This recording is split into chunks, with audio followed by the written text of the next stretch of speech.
Hi. I'm Brandy Pounds. I'm Cyndi Doyle. And we are Forgetting Freud. Howdy. Howdy? Howdy. Oh, howdy. So I thought today we could talk about waking up happy. You don't know anything about that, do you? I think I wake up just fine.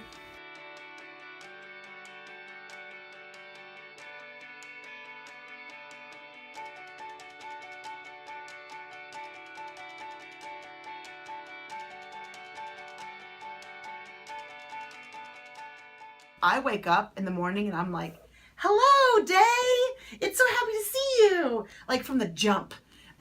So I was trying to think of what separates, what makes that easy for me. One of the things that I think makes morning a little easier to embrace is actually getting a full night's sleep. At 7 hours at our age range is pretty standard for requirements. Now when you get to like 80, I think it decreases to like 5 hours. So I don't know why that is. I look forward to that day. Because I you get only more need done? five hours. Right? Like I don't even want to be asleep half the time. I could do this so much more if I wasn't sleeping. One of the things is to get more sleep. Try to get 7 hours of sleep. One of the things that you do to get 7 hours of sleep is, well, we have a problem in this world now with technology, and it's jacking with our brains. So I was looking at some science, and they did these fMRI. I was looking at some science. Like it's this place where you go. What do you mean? Science! fMRI studies have been done What's on an what? fMRI. What's an fMRI? I think the F stands for functional MRI. Okay. It's a deeper. I'll look it up. I'll put it here. So Going on. looking at science and showed that a brain that is reading a book at night, or a brain that's reading a book, a brain that is looking at technology screen, and a brain that is looking at magazines. So you have 3 different kinds of media. One actually is obviously less stimulating than the other. So the brain that is looking at screens, whether it's your phone or anything bright, television, it shows. It's I was wondering where TV would fit in there. yeah, TV's in there. It's like the 4th of July in your head. All lit up colors and brightness and nutso, right? It's like Okay. it's like Mardi Gras in there. And then the brain looking at a magazine, which has the glossy pictures and stuff, has a little bit of, it's more like New Year's Eve. A little bit of firing, but not quite 4th of July, you know? Okay. Unless your New Year's Eve in Washington, D.C. Right, or your 4th of July is in England. Yes. We have. So it's a Good little less fiery. And then the brain that's reading a book, not with pictures, not a pop-up book, just a book. And it's only a little bit of What if I'm reading a book on my Kindle? screen. Well, that sucks. It's backlit. I know. The precursor to 7 hours is to turn the screens off an hour before bed. I know, guys. I know. I get it. I fall asleep to the television. I hear this. I Pinterest. I like to look. I do. I Pinterest. That's a word, right? And I will look through it. I'm like, oh pin. I make myself turn that off, and then I put it down upside down so it doesn't light up my room, and then I will read until the words get all blurry and I'm like this, and then I fall asleep. Does that guarantee 7 hours in a row? Hell no. Does that guarantee anything? No, but it helps. Okay. And science says so. One of the tricks to getting babies to fall asleep is to take them outside and for a walk. So walking them in the stroller, just the fresh air, somehow stimulates the part of your brain that produces melatonin. Go outside an hour before bed and just spend some time outside, preferably in the dark, because that will also stimulate your brain in its sleep time on your wake-sleep cycle. That the fresh air will help kind of get you to that place of, it's time for bed. The next thing is waking up. So the alarm. The alarm. So Yes. if you wake up to one of those, that is a bad situation. So that's not good. I would imagine fight or flight is immediately Yes. induced. And then you're aggravated, irritated, and pissed. And you're like, that. And your spouse wants to roll over and throw it across the room because your husband has had that alarm clock since 1980.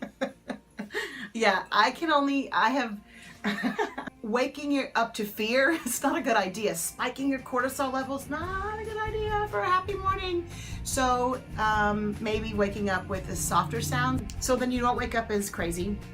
The other thing is the snooze button. And I know a lot of you love your snooze button, but the science that I talked to says that that's not good for you. That actually can cause anxiety, which makes total sense to me when I read it, because... And you don't go back to any kind of sleep cycle. No, you think you do. I'm gonna get 5 more minutes. No, you don't get into stage 4 in 5 minutes. Right. And you're anticipating the next time it comes on, like the next time the snooze. And that anticipation causes some anxiety and probably some aggravation. So not a happy waker-upper at that point. The other thing that I read was the sun.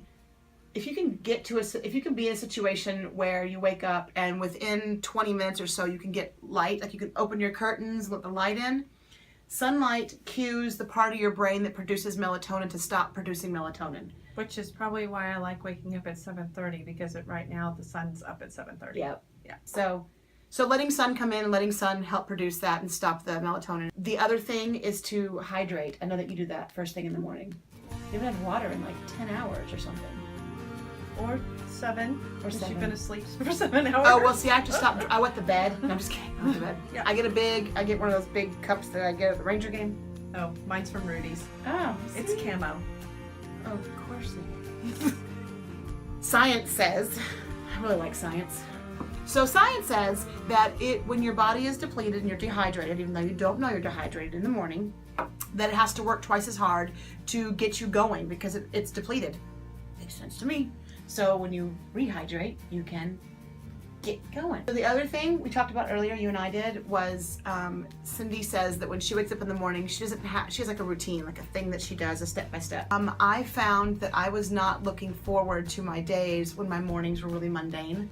Not that they need to be like a circus going on, but I had to have something to kind of look forward to, because I would get up and do the same thing. I'd go in my bathroom and get in the mirror and be all, put makeup on. And so I started waking up a little bit earlier, like 20 minutes earlier, and I would go in the living room instead of my bathroom and turn on Netflix and watch something entertaining and light. And so it made me not dread getting out of bed in the dark, because I come to work so early and I like to get here early. Okay. So having something maybe that you kind of look forward to, maybe it's your cup of coffee in the morning, maybe you wake up to meditation. So maybe adding in something that is pleasurable for you first thing can help with waking up happy.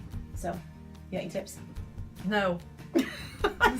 If you have some ideas about how you wake up happy, or how you've turned your crappy mornings into good mornings, or how you start your day in a way that really gets you going, please let us know, because we can pass that on, we can try it out, this one can use it. My mornings are plenty fine!